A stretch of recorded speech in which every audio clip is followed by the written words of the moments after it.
Hey everybody, we're talking about Deus Ex Mankind Divided. I'm Canadian Matt. That is American Matt. Hello. All right, buddy. So this is your first Deus Ex game, correct? Yeah. I was really tempted to dive into Human Revolution, and I just didn't. I knew there would be some kind of recap at the beginning of the game, which was long and What'd you think? perfectly What'd you think of the informative. recap? Because I'm coming from a place where I've played all the previous Deus Exes. It was good. I mean, I felt like it was comprehensive. It was definitely a little convoluted. There was a lot of things to keep track of, which I guess A lot of was things that really weren't that important to the plot too. Like you don't have to go over everything. And then I moved a crate, and then I climbed an event. right. All right, just get to the point here, Adam. Yeah, I was all said and done. I wasn't totally sure if I knew exactly what was happening or going on, or what the You just significance take of it the all disc was. out. I'm gonna play Yeah. Overwatch. Right. No, it was good. I mean, I feel like I like stuff like this because I think the conspiracy theory stuff is really fun, and like the Illuminati thread that runs through it, I think is Yeah. fun. As long as you kind of do that tastefully and don't like play it out super cheesy, I think that's a really fun kind of invisible and powerful villain, that organization as a whole. And I think, Invisible War. yeah, there you go. So there's a lot of loose ties still that I'm not really. There's a lot of threads running through the series that I'm still not familiar with, but I kind of have that bare minimum, and it's been enough going in. It was interesting watching that video. It reminded me of playing Final Fantasy VII, the way they were intercutting like hyper realistic and real actors with like PS3 CGI, new CGI, and then like horrible PS3 models that were out. And like even it almost looked like there was stuff from Invisible War, and there was like it was pretty weird. I watched the whole thing, and I restarted the game and just like skipped that and got that out of my Let's Play. But if you Yeah. haven't seen it, I think it would be pretty somewhat useful anyway to get you Yeah. sort of caught up. It's a game much like Metal Gear Solid where you don't need to understand everything that's going on. But once the game starts, I thought the first environment was pretty great. It was had a pretty cool setup. Adam Jensen seems like pretty out of place, I thought, with the Marines on the ship. Like they're Yeah. more Call of Duty, really realistic, and he's this sort of like superhero with his. I love when he shoots out his little thing, tells the guy, "You wouldn't see it coming." Yeah. And actually, watching that intro a couple of times, I appreciate it a lot more. The biggest thing that sticks out to me for this game are the inconsistencies and how the character models look pretty drastically different. There's a moment when you go back to Adam's apartment and you have a video call with Seraph, Yeah. and they look like they're from different games. Like Adam is so realistic looking, modeling like the skin and his weird wiry pubic hair that he has. And Yeah, then the you hair got is really weird. and then you got Seraph, who just looks so video gamey and so Is, soft. is that the and- rich guy? The like really wealthy? Yeah, he's the guy who leaves you a voicemail at the beginning. He's part of Seraph Industries. So in the last game, they augmented Adam to heck and gave him all these like super. Yeah, because he was basically dead, right? They basically saved it. He was like the $1 million man. Like he was Yeah. pretty much only the neck up of him survived. I thought Twice that now. guy's name was Miller. I've been calling him Miller. Is that a different character? There might be another character. There's going to be a lot of confusion as we go along, especially in the beginning. They just throw Yeah. the lore at you like crazy. But this is the story. Sort of this is like the second time this has happened to Adam. Where in Human Revolution, same thing. He was left for dead. They saved him and used that time to give him all these crazy augments. And then you had this one again, where the same things happened to him. You haven't. It's interesting that we have both been playing for maybe like 3 or 4 hours or so. Mm-hmm. Yeah. And we've actually experienced like wildly different parts of the game after the first environment. So first, Yeah. let's just get the first environment. Let's talk about that. I liked it. It was really bright. It was beautiful. It was sort of a big bit different from Human Revolution, which was heavily coated in that gold Renaissance style, which was cool. Gave it a real Blade Runner feel. But this was like, I'm not used to seeing Deus Ex in the daytime. And I think they did a really good job, especially how they start you off in this game with all of the augments. Yeah. I was a little thrown off. Now, I think that's good for 2 reasons. One, it makes sense thematically because if you had just played Human Revolution, you spent the whole game leveling them up. It would be like playing an RPG. You get all your characters to level 99, and then you play a direct sequel and they're back down to level 1. It wouldn't really make any sense. Right. And also, another thing I love about it is a common complaint I have in games is when an RPG, usually in particular, will ask you right at the beginning, what do you want to be? Like an Elder Scrolls. You want to be a Khajiit? Yeah. You want to be a human? You want to be a wizard? Like, I don't know. I've never played this game. How would I know? Right. So they do a really great job of letting you actually use all the powers. And then eventually when you get to customize them later on, you know what you're missing. Like I'm at a point now where I'm like, oh, okay, I really wish I'm missing that super jumping ability I had. So it'd be nice to get that. So I thought that was handled really well. How did you feel about the first level?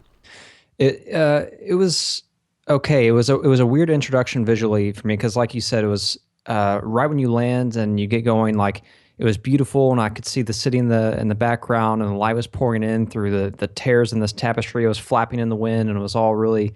It was impressive. Performance wise, it's been really spotty for me. I noticed right away there was some Yeah. screen tearing, and when the action heated up, things would kind of stutter and hiccup along, and that's carried over so far. I mean, throughout my entire playthrough. So performance has been real spotty on PS4.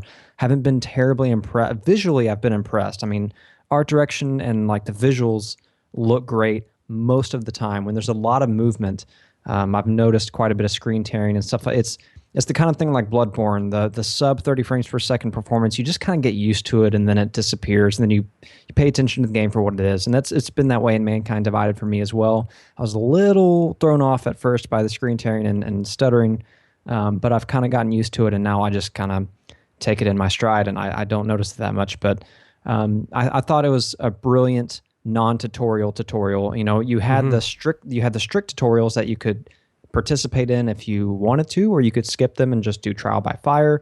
And you're right, I was a little shocked at first when I realized that all my augs were gone.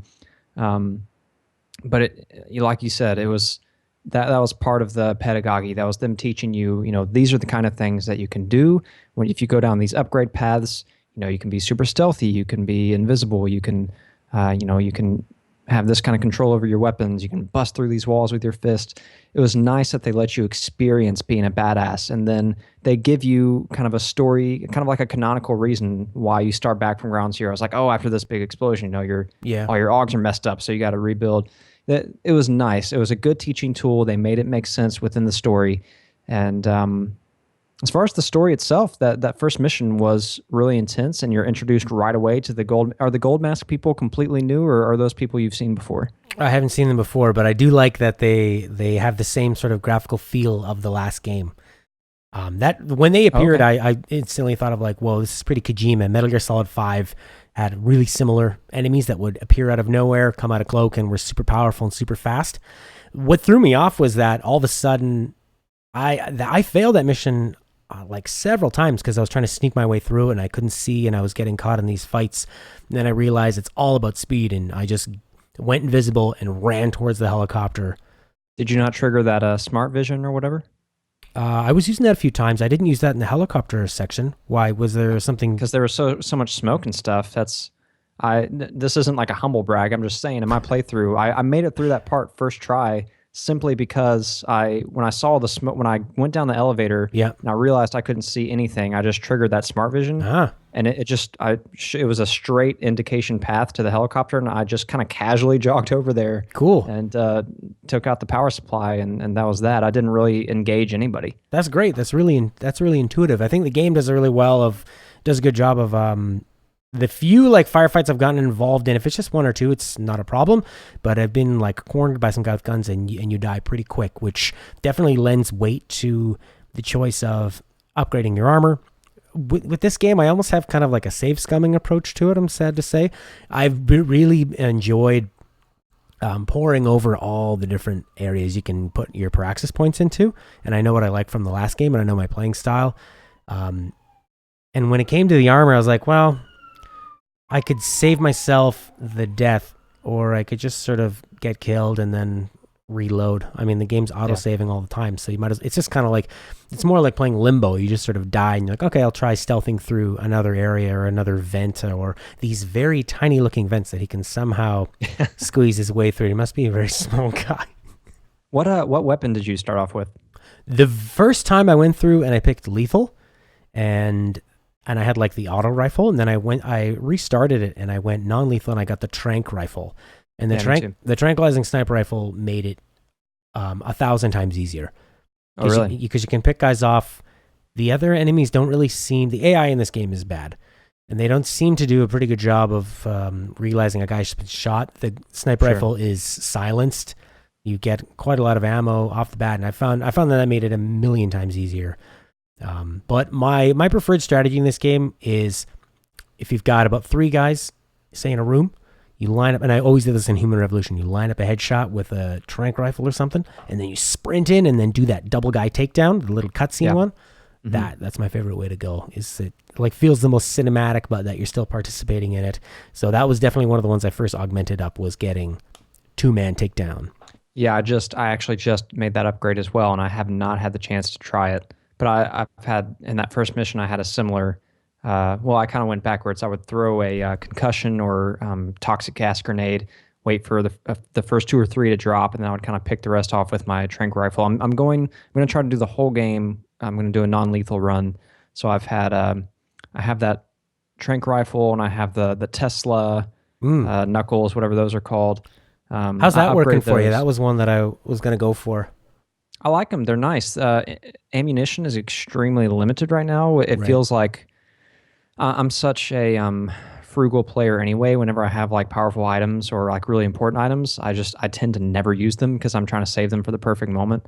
And it was kind of the opposite with the Tesla thing. Right when I upgraded it, I wanted to try it out, so I used it a couple times, and then I really, really needed it at the later part of one mission, and I didn't have any ammo, and I didn't have enough crafting parts to make any more, so I was kind of screwed. So, but I'm assuming once I get more credits, I can just kind of stock up on that stuff. But I really, or you could pay with it for a microtransaction. I could do that. Yeah, that might be what they were going for. You could also play Deus Ex Go, the smartphone game. I know when you tie that to your Square Enix account, when you're playing through that smartphone game, you can get additional items and practice kits and credits and stuff like that. Is Go free?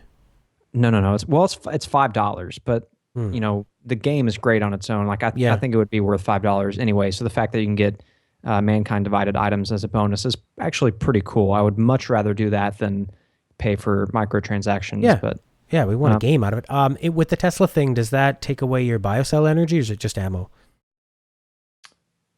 That is because that would mean that you could combo that. You could take some guys out with the Tesla. You could go in and then use the biocell to do like the 2-man takedown. So you could like snipe Tesla 2-man takedown and take out like 5 guys. To me, it's sort of like deconstructing how Batman would approach a situation and being able to just like spring on these guys, throw a grenade, headshot, Tesla, Titan thing or whatever it is, Typhoon, and then do like a martialized takedown. There's like a lot of really fun possibilities in that way. And going through some of the later other buildings that you can go through, I've had a really great time with the stealth. I think it controls pretty damn well. I mean, overall, I agree. There's a lot of it that feels like a Deus Ex game that's just been made modern. And there's a lot of great morality choices. I just encountered one that you haven't seen yet that is, and that's not a humble brag, but it was, and the way they spring it on you is really cool, where it's sort of at the last minute and you're on a timer and you have to make a very tough decision. So they're handling that part of it really well, the morality side of it. To kind of have that feel of the first Deus Ex, you need gigantic environments and that really feel like puzzles with a lot of different ways to get through it. And I think they're doing that pretty well. Sometimes it seems like fairly obvious, like, all right, there's always going to be a grate. There's always going to be a big object you can move around if you're heavy. There's always going to be a destructible wall. And in a way, that's really great. They're trying to cater to a lot of different play styles. Sometimes it doesn't feel like there are different routes, as more just like a few different options to take almost the same route. Yeah. I mean, if you look at the first level from the very first Deus Ex, you start on a dock and you need to get to the top of the Statue of Liberty, and you can immediately go into the water. You can walk right up the dock, or you can go under the sewers. I mean, there's like very, very disparate ways of playing, and that first level could keep you occupied for like 10 hours with different ways to play. So they don't quite have that, and it remains to be seen how the story goes, and that was a big plus of the very first Deus Ex. So if they can keep it not too convoluted and still keep it intriguing, I'll be pretty happy. I was super into Human Revolution at the time. I can't wait to go back. I'm hoping that I get Deus Ex Fever with Mankind Divided and go right back and play Human Revolution, see how it holds up. Because after playing it, the first time I played it, I was like, wow, this is like Metal Gear Solid, except the cutscenes are a lot smaller and it controls a million times better. So, wow. Yeah. Like sort of overall first impressions so far, you're going to stick it out? Yeah, I hope to. I feel like I have this dread that I feel like it's like on the verge. I can see it slipping away into my immediate backlog already because I've been so busy, and it's just RPGs, man. They take so much time. They're such investments, but I mean, really, after the first couple of days of playing, I woke up really wanting to play. I mean, it's Cool. been on my mind, and when I see like when I'm almost done with work for the day, I feel so drawn to come to my PS4 and play more Mankind Divided. So I hope I can make. I don't know how long the story is. I haven't looked that up. I'm assuming about 25 hours, 30 hours. It could be long because the side quests are pretty involved. Like there's some pretty big Yeah. missions. The one that I have been going down in the rabbit hole has taken up the majority of my time. So all the things you were saying about the main mission, I was like, whoa, how far ahead of you? Because I don't know any of this stuff. Yeah. We'll see And how I far. haven't been powering ahead either. I mean, I've kind of been casually, whenever I encounter a side mission, I've been doing it. I've done 2 side missions as far as I know, as far as I can do them. Um, and then I just kind of like ran into the next main story mission. A lot of your playtime, like you said, has been on a side quest that I haven't even encountered yet, and I Yeah. don't even know where you ran into that. But And a lot of it is just pure exploration. yeah, They do a great job of not holding your hand. I mean, when they first dropped me in Prague, I was like, whoa, I don't really know where to go. This is one of the few games that doesn't have a constant beacon pointing you in the direction. I'm constantly checking the map, and to me, it keeps it a little more open in the way of like, all right, well, let's try climbing up this ladder. Let's like go around here, go into windows, and try some of the old Deus Ex strategies of like maybe this window goes into an apartment that's connected to another spot and you can move around. So I spent maybe a quarter of the time or less exploring avenues that ended up becoming dead ends, or maybe were a bit fruitless, or have their own little mini story inside it. Checking out somebody's computer and just seeing a little bit of lore there, like and that is kind of filling in the background. I mean, there's just kind of lore all over the place because of the universe that it's created, and so far I've been really enjoying it. It's the main flaw for me so far has just been, I know it's a big team that made it, and big teams make these games, but I can't remember the last time I played a game where it's felt so divided like this game, where the character models are so off from each other, and like you said, it looks great, but there's like a lot of slop. You'll see some scenes, I know when you're talking to the doctor, where there's like side of his face, it's just sort of got this white hue all over it. I don't know if that's what screen tearing is, but it's like kind of distracting. You think, hey, you guys didn't go in there and fix that? It's just kind of like, it was like, all right, well, let's just get it out. Let's just do it. So I can live with that kind of stuff, but it's a bit jarring to see in a AAA game that's one of the biggest releases in the last couple of months. it's been pretty buggy for me too. Actually, on one of my live streams, it was kind of funny because I was in the main office talking to your little military commander guy. I forget his name. But it was, it was dead silent. It was a conversation, Oh, and yeah. and randomly during the conversation, like a big dramatic music piece would break in and start playing, and it would play for like 7 seconds and then cut off really abruptly, Right. and like it never happened. It And then was it like kept watching a happening. live streamed event, and the tech people are like, oh, the mic's off. Right. Turn Yeah. that off. Right. Yeah, Oh, there's sometimes where I'm doing like a conversation that's a cutscene, and then an NPC will like kind of photobomb you, and he's like, oh, because he's in like real time, and then he'll look and just start like going talking, and you're like, I can't hear you, buddy. I'm having this like cutscene where those worlds are just colliding. I'm halfway expecting to look up in the sky and see a dragon flying backwards. have you? Is the hacking in this game comparable to Human Revolution? Is it It's the same exactly hacking the same. system? I don't know what I think about that. It's like really, it's almost too. It's like go to here.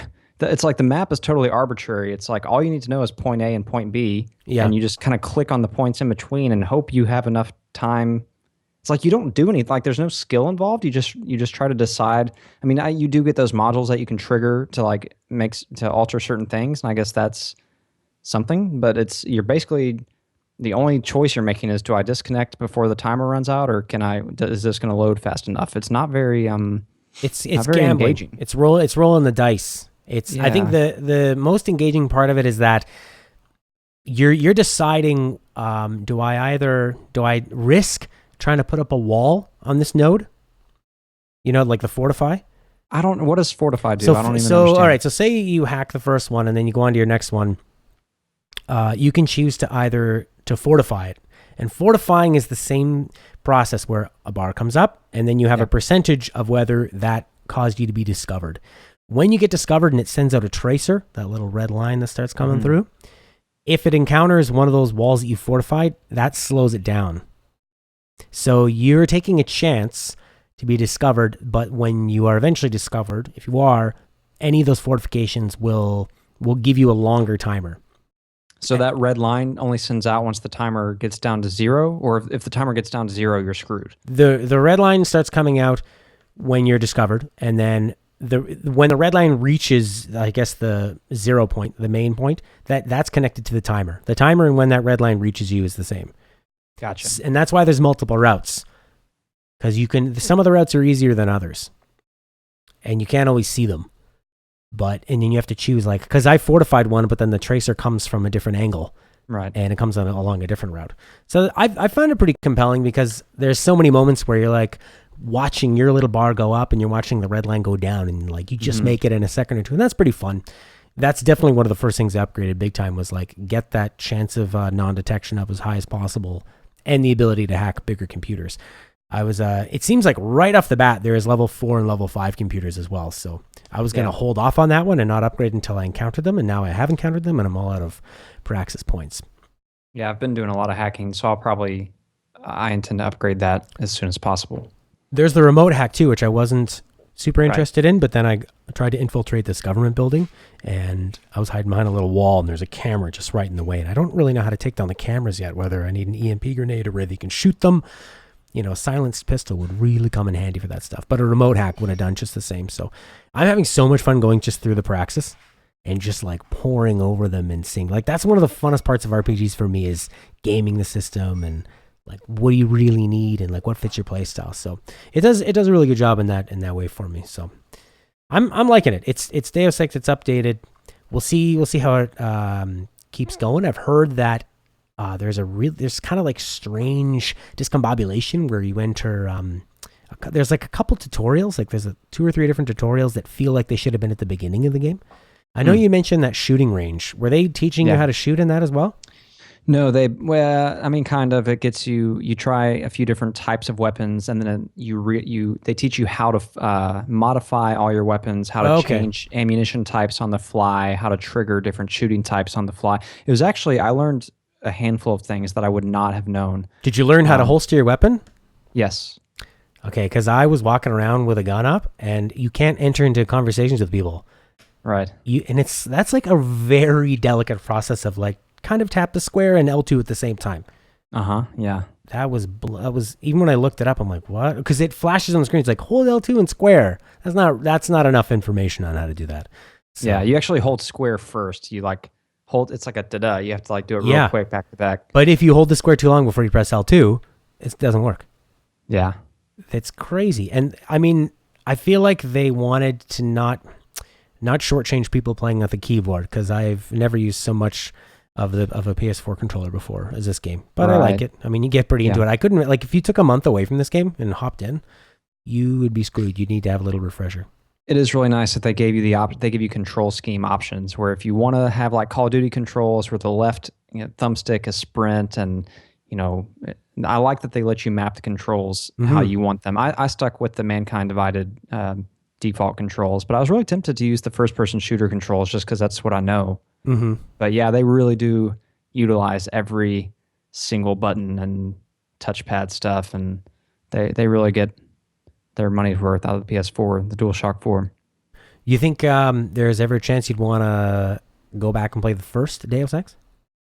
Probably not, even though it's been recommended to me, because looking forward to Mankind Divided, I was in a forum and I was asking, which one do I need to go back and play if I really want to get invested in like the Illuminati storyline and what has the coolest, like most ominous and darkest first themes and tones. For sure. Yeah, and somebody mentioned that I would need to go back and play the first one, and they referenced a speech that I should go read from one of the characters, and I didn't want to spoil it, so I didn't read it. But yeah, I've heard that the first one is worth checking out. I don't know if I can get my mind. It's like playing Horizon Zero Dawn or something, and somebody's like, "Oh, you like dinosaur stuff? Go back and play Turok." It's like, I don't know if I can. I don't know if I can like go back and truly appreciate like. It's a grind, and it's a pretty keyboard heavy game. There's a lot more in like skills though, where you're kind of leveling those things up, besides augmentations. It's interesting. IGN has a Let's Play with the original creators of the game, the writer, the coder, and the lead producer and lead director, whatever the heck his title is. And they said that they had the one voice actor do J.C. Denton and Paul Denton. He had to do two different voices, and they're talking to each other a lot. And even if you just watch the opening, and they also told the voice actor, like, oh, don't put any emotion into it. So it'll sound like two different people and no emotion. Yeah. We got to get to the Statue of Liberty. Yeah, that's where the terrorists are. Good, let's go do it. Okay. It's a tough gig. Hours and hours and hours of that. All right, well, that's, I guess, all we got for Mankind Divided so far. Did you play any Breach? Breach. Is that the Deus Ex game? Yeah, it's that side game within Mankind Divided. Oh, no. Did you even look at that? No. I just pressed new game. Let's go. It's a whole separate game What's it, within an Mankind RTS? Divided. It's a MOBA? No, it's like a Card game? It's like a stealth strategy infiltration. It's like shooter. It's kind of like a different. You have to look it up. Look Same up a trailer controls? or something. I don't know. I didn't try it, but it's sitting there. It's waiting for you. It's a whole nother game within Mankind Divided. Why? It's on the main menu. Just get rid of that and fix everything that you should have fixed going into it. Yerba mate. All right, everybody. We will come back. You can check out Matt's live stream of it. That's up there. You can check out my playthrough of it. Whatever flavor you like better, we won't be offended. Bye for now. But you need to disable that chopper. Copy that.